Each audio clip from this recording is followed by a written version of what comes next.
안녕하세요. 구조입의 강사 백종선입니다. 저는 이번 2026학년도 1학기 2차 정기고사 장자중 내신 분석을 맡았고요. 바로 한번 들어가 볼게요. 이번 시험은 생각보다 어려운 시험이었습니다. 저번 내신 분석 영상에서 말씀드린 것처럼 이번 시험은 저번 시험이 완전히 4년 동안 이렇게 쉽게 출제된 적이 없었기 때문에 어려울 수밖에 없었습니다. 그리고 체감적으로도 어려울 수밖에 없었습니다. 그걸 한번 같이 분석을 한번 해봅시다. 먼저 관연도에는 어떻게 나왔었는지 분석을 해보고 이번 연도에 그게 어떤 출제 경향이 어떻게 변했고 반영이 되는지 한번 알아봅시다. 첫 번째입니다. 유형 1번이고요. 가장 기본적인 문제입니다. 가장 기본적인 문제인데 연립방정식 중에서도 해 조건을 명시되어 있는 조건이에요. 특히 2023년, 2024년에는 자연수라는 조건을 줬는데 2025년에 작년에는 의미한 인정수라고 해서 0을 포함하는 조건을 줬었죠. 그래서 이때도 상당히 친구들이 많이 틀렸던 걸로 기억하고 있습니다. 그래서 이 실수 원인은 이런 거 틀리면은 기본 문제가 가장 소홀한 문제입니다. 그냥 대충 이렇게 찍고 넘어가는 그런 습관이 이런 문제를 틀리게 하는 거죠. 또 어떤 유형이 이제 공통적으로 나왔었냐면 2023년도에 4년, 5년 계속 3년에 걸쳐서 나왔던 실험 문제인데 XY에 B를 주고 연립방정식을 하는 거죠. 처음에 딱 보면은 이 문제 풀 때 연립방정식 2개만 줬는데 미지수가 3개입니다. 그래서 처음에 딱 조건이 없는 줄 착각하고 어떻게 푸는 거야? 라고 생각할 수 있는 문제죠. 그래서 이 조건을 비례식으로 세워서 식을 내항의 곱과 외항의 곱을 맞춰주고 그 미지수가 없는 식이랑 같이 연결지어서 연방을 해서 풀어내는 거죠. 이게 이제 실수하는 이유가 비례식을 안 씁니다. 비례식을 안 쓰고 2대 3이면은 그냥 2x 대 3x 이렇게 하고 끝이에요. 그러다가 이제 틀리는 경우가 많습니다. 자, 3번은요. 연립방정식의 해가 서로 같다. 연방 4개를 주고 미지수가 있는 식을 하나, 둘 이렇게 줍니다. 그리고 미지수가 없는 식을 하나, 둘 줍니다. 그래서 없는 식끼리 연방해서 한 번 더 연방을 하고 연속 2번 연방을 합니다. 이런 경우에는 2번 연방을 해야 되기 때문에 실수가 날 수밖에 없습니다. 이게 이제 연속 2년 정도 나왔었고요. 다음에 함수 찾기. 실수가 많이 나는 유형 중에 하나입니다. 함수를 찾으라고 그랬는데 1차 함수를 찾아가서 진짜 많이 틀립니다. 함수를 찾는다는 말은 x를 하나 넣었을 때 y 값이 하나만 튀어나와야 되는데 하나하나 튀어나오는 거를 세지 않고 1차 함수가 뭐 기울기 찾듯이 그런 걸 찾아서 틀리는 경우가 많습니다. 다음은 1차 함수를 주고 도형이랑 어떻게 만나는지 여기서 나온 2024년도에 나왔던 거는 직사각형이랑 어떻게 만나는지를 나왔고요. 여기는 선분이랑 어떻게 만나는지를 나왔습니다. 이때 이제 흔히 하는 실수 중에 하나가 저기 y절편을 0,1 y는 ax 더하기 1 그래프를 0,1을 무조건 진하게 그려야 되는데 그러지 않고 여기 원점에 그리고 하는 경우가 많아요. 물론 그래서 틀리는 건 아닙니다. 이 문제에선 틀리진 않지만 가끔 가다가 원점이 아니고 이 y절편이 위로 가는 경우 올라가는 경우는 틀리게 되겠죠. 이런 것도 실수에 포함되겠네요. 그리고 이런 그래프의 개형 추론 문제 1차 함수의 개형 추론 문제에서는 A하고 B 흔히 그 기울기하고 y절편의 대항결 어떻게 판별할 수 있는지를 알아보는 겁니다. 특히 부호 실수를 많이 줄 수밖에 없게 됩니다. 여기서는 ax-b로 줬죠. 원래 더하기 b가 기본 형태인데 여기서도 함부로 주지 않겠다. 이런 형태로 나왔었습니다. 이제 3개년 분석을 하다 보니까 이번 연도가 가장 좀 실수를 많이 유발할 수 있는 문항도 많이 나왔고 난이도 자체는 크게 많이 높진 않았으나 이것도 생각해서 풀어야 돼? 이것도 생각해야 돼? 이것도 생각해야 돼? 라고 해서 풀어내는 계속 문제가 당당당 연속적으로 나왔던 문제라고 생각합니다. 이번엔. 자, 그래서 이번 연도에는 어땠는지 한번 알아봅시다. 첫 번째로 연립방정식에서 1차 함수 범위는 똑같이 나왔고요. 저번 1차 정기고사 때도 그랬던 것처럼 서술형이 하나 줄었습니다. 원래 서술형이 작년까지만 해도 21문제가 나왔는, 서술형, 선택형이 서술형이 4문제가 나왔는데 이번에 서술형 3문제로 줄었고요. 그리고 연방이랑 1차 함수 이렇게 나왔는데 특히 1차 함수에서 변별력을 위하는 문항이 나왔습니다. 이제 핵심 분석을 해보자면 체감 난이도는 시험지 각각만 놓고 그렇게 어려운 문제가 있지는 않습니다. 뭐 새로운 문제가 튀어나왔다거나 그러진 않았고요. 그 대신에 그 생각해야 되는 문제들, 좀 집중 흐트러지면 틀리는 문제들을 연속적으로 배치해놨기 때문에 체감 난이도는 중상 정도 예상을 하고 있습니다. 그리고 점수를 그냥 안 줬습니다. 체감 난이도가 좀 높게 나왔고 점수 그냥 안 줬고요. 활용은 매년 다른 문제를 내십니다. 매년 다른 문제. 그래서 활용에 대한 거는 전반적으로 모든 유형에 대한 걸 학습을 했어야 됐습니다. 서술형 난이도는 세 문제로 줄어내면서 배점도 줄고 난이도도 줄어냈습니다. 자, 그러면 패턴이 어떻게 됐냐? 여기 난이도에 따라 가지고 히트맵을 한번 그려봤는데 처음에는 난이도 저번에 비하면 난이도 화짜리가 별로 없어요. 여기 초록색으로 표시된 게 난이도 화짜리인데요. 난이도 화짜리가 별로 없고 난이도 중중상, 중중하, 중중 좀 풀만하다가 갑자기 실수 유발 문제 노란색, 오렌지색 이렇게 나오고 그리고 여기 13번을 진짜 많이 틀리셨더라고. 13번 흔히 봤던 문제인데도 불구하고 조금 풀기 약간 꼬아서 낸 문제 이런 문제들이 많이 나왔습니다. 문제 하나씩 짚고 넘어가 볼게요. 점수 그냥은 못 가져갑니다. 못 가져가요. 6번부터 느낌이 왔어요. 선생님은 6번부터 저 분수 보세요. 분수 7분의 보이죠? 7분의 흔히 내는 숫자는 아니세요. 점수 안 주시겠다는 거예요. 계산 실수 하지 말고 똑바로 계산하라는 뜻일 겁니다. 이거만 봐도 느낌이 뒤에 나온 문제는 실수가 많겠구나 예상을 했습니다.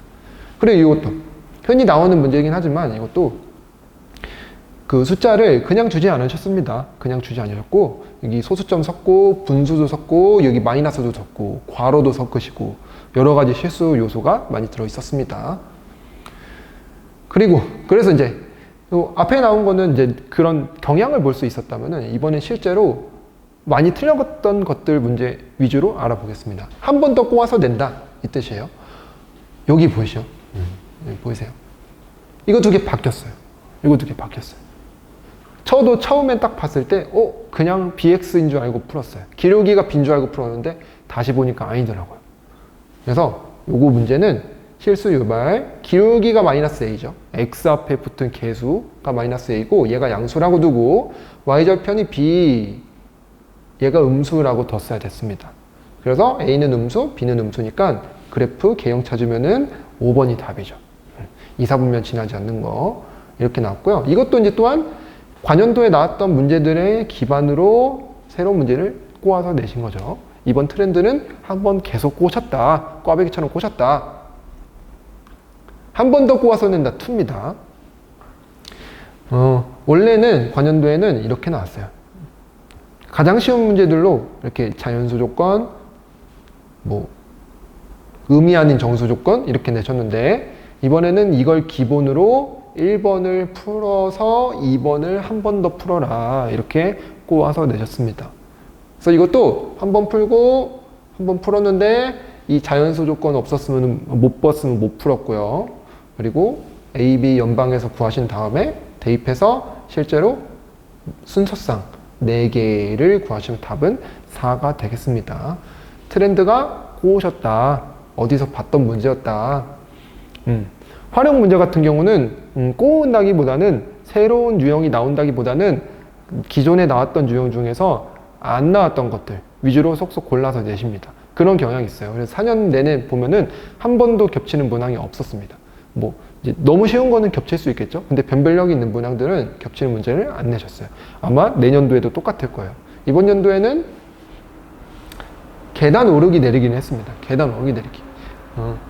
생각보다 이거는 미지수를 어떻게 두는지를 알면은 쉽습니다. 그래서 문제에서 구하는 거는 A가 이긴 거, 진 거. 그럼 당연히 학생 B는 이기고 지고가 서로 반대가 될 거니까 Y하고 X로 되겠죠. 그래서 여기서는 Y를 구해라. 학생 B가 이긴 횟수를 구해라. 이 뜻이었고요. 식은 이렇게 쓸 수 있습니다. 2x 마이너스, 왜냐면 내려갔으니까 내려간다 라고 했으니까 마이너스, 올라간다 라고 했으면 플러스였겠죠. 그래서 이거 반대로 넣고 계산하면은 y는 3 이렇게 나오겠습니다. 그래서 답은 1번 나와요. 이것도 이제 활용은 계속 강조하지만은 마땅한 해결책이 없어요. 모든 유형을 다 공부하고 풀어볼 수 있어야 돼. 풀 수 있어야 돼요. 저희 이제 교재에서는 이런 것들을 두 권의 교재 모두에서 이제 계단 오르기 내리가 들어 있었고, 일부 그냥 어떤 학생들은 이거 좀 어려우니까 조금 나중에 해야지 밀어두다가 결국엔 못해가지고 틀린 경우가 많거든요. 그렇게 하면 안 되고 처음부터 계속 꼼꼼하게 반복적으로 익혀야지 활용 문제는 맞을 수 있었습니다. 자, 그리고 제일 많이 들으셨죠? 어디서 봤던 거예요. 이거 그냥 우리 그냥 하면 돼요. 그냥 하면 되는 문제 중에 하나야. 근데 한 번 더 꼬셔서 내셨다고. 1차 함수를 구하라도 아니고 1차 함수 그래프의 x절편을 구해라까지 두 번에 걸쳐서 문제를 풀게 되셨습니다. 그래서 이것만 보고는 생각보다 할만한데? 라고 해서 이렇게 풀었을 거예요. 그 다음에 뇌정지가 온 거지. k 값은 구했는데 k 그래서 3 나오거든요. k 값은 구했는데 그 다음에 어떻게 해야 될지 몰라서 조금 헤맸던 문제 중에 하나예요. 그래서 많이 틀렸어요. k를 다시 3을 대입을 합니다. 대입하면은 순서상이 이렇게 나오겠죠. 이 세 점 중에서 두 점만 가지고 어차피 1차 함수가 그래프가 이렇게 나올 겁니다. y는 마이너스 2분의 1x 더하기 1 이렇게 나올 거예요. 그래서 이 그래프의 무슨 절편? x절편을 구해라. x절편. 이게 이제 이 문제였습니다. 생각보다 어렵지 않았죠? 근데 시험장에서는 내가 알던 문제랑 약간 다르네 싶었을 거예요. 저희 교재에서도 재작년에도 이렇게 2024년도에도 똑같이 나왔었고요. 근데 이때는 한 직선이 있다. k 값만 구하라고 시켰어요. 저희 문제에서도 이 k 값, 여기 p하고 q만 구해라 라고만 나왔었습니다. 근데 한 번 더 나가서 변별력을 주겠다. 이런 뜻이죠. 지금 보면 괜찮네 이럴 수 있지만 아니죠. 시험장에 보면은 내가 했던 건데 여기까지 하고 어떻게 할지 모르겠어 라고 이제 생각이 들 수 있는 문제였습니다. 그래서 이걸 마지막으로 변별력을 주셨고요. 자, 그래서 이번 연도 2차 정기고사는 어땠냐? 문제 풀다가 어디서 봤었습니다. 어디서 봤다가 풀다 보니까 나도 모르게 길을 헤매는 경우가 꽤 있었고, 그런 문제가 한두 문제가 아니었으니까 전체적인 난이도도 올라갔고 시간도 약간은 모자랐을 수도 있긴 하겠다. 근데 이제 이거는 서술형이 어떻게 준비됐는지를 또 봐야 돼요. 그래서 완벽하게 모자랐다 이건 아니겠지만 그래도 시간 들여서 했는데 답이 좀 틀렸거나 그런 경우가 좀 있었을 겁니다. 익숙한 문제랑 좀 약간 다른 결들이 있었습니다. 그래서 이제 이번에는 똑같아요. 관연도 기출 분석을 먼저 하고 학생들을 지도를 해야 됩니다. 장자중은 장자중 스타일이 있어요. 그 안에서 매년 유사한 문항들 내시고요. 그리고 그 유사한 문항들 안에서 한 번씩 꼬아서 내셔요. 시험 변별력을 주시겠다는 말은 그런 뜻입니다. 그래서 유사한 패턴을 점수로 환산을 해야 됩니다. 맨날 똑같은 문제 나온다는데 그거 공부해서 점수가 나오는 게 맞죠. 나온다고 했으면은 공부하고 점수가 나오는 게 이제 좋죠. 활용 문제는 이건 어쩔 수 없어요. 매년 달라요. 예상을 할 수가 없습니다. 예상을 할 수 없고 모든 문항을 공부를 해야겠다. 자, 의도적으로 실수 유발 문제들을 곳곳에 배치하셨다. 아까 보셨죠? 한 번 꼬고 또 한 번 꼬고 여기도 한 번 꼬고 몇 번에 꼬아주고 냅니다. 그렇게 이제 변별력을 주셨고, 서술형 난이도는 그래서 감소 추세입니다. 서술형. 그렇다고 뭐 서술형에서 감점을 안 하신다 그런 건 아니신 것 같고요. 서술형은 비교적 쉬운 난이도로 이제 논리적으로 이제 추론을 잘 할 수 있냐, 선생님이 요구하는 그런 지시사항들을 맞춰가면서 잘 써 내려갈 수 있냐 그런 것들을 확인하셨던 것 같습니다. 자, 그래서 다음에는 2학기 1차 정기고사를 어떻게 준비해야 되냐. 첫 번째, 깜짝 놀라셨을 겁니다. 1차 함수 또 나와요. 4년 연속 계속 나왔습니다. 1차 함수가 계속 나와요. 아직 뒷부분은 아직 안 나왔잖아요. 1차 함수와 1차 방정식과의 관계, 그거 안 나왔습니다. 그거 2학기 1차 때 또 나옵니다. 그래서 지금 공부해 놔야 돼요. 지금 몰랐던 거 완벽하게 점검을 하고 그리고 다음에 임하는 게 낫지. 지금 어차피 너무 멀었으니까 나중에 봐. 어차피 1차 함수 나중에 또 하면 돼. 이러면 안 돼요. 시험 끝나시면은 한 번이라도 다시 선생님들이랑 점검을 하시고 내가 뭘 잘못했는지, 뭘 잘못 알고 있었는지, 내가 왜 틀렸는지 점검을 해보는 기회가 있으면 너무너무 좋을 것 같아요.